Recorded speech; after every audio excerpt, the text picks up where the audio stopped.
You know, growing up in the time frame that I grew up in here in Northern Ireland and where I grew up in Derry.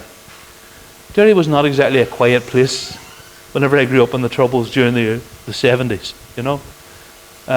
Some of you are old enough to remember it. You'd be walking down the street and all of a sudden a building would drop in front of you, or, you know, the shots would go off. You know, I joke with people that my bus, and it's actually true, our bus took the lower deck of the Craigavon Bridge because the provost took pot shots at the checkpoint at the top at 3 o'clock every day. So the bus did the lower deck because it was safer. So, you know, you grew up with all this and you get accustomed to something. But here's the wonderful thing I remember. I remember family members coming from England to visit. It was really funny.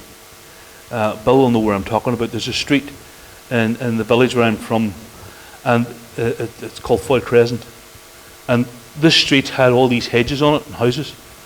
And my grandmother lived up on that street and we lived down around the corner from it. Now I was walking with them.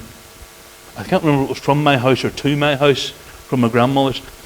And they were walking along with these were two young guys from England. They'd never been to Northern Ireland before. They'd all the stuff in the news.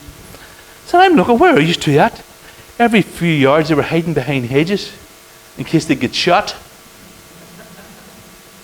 And what are you two? Hey, because they were worried they were going to get shot walking down the street. But here's the thing. Yes, there was troubles here. Yes, there was bombs, but there was also places of peace and safety.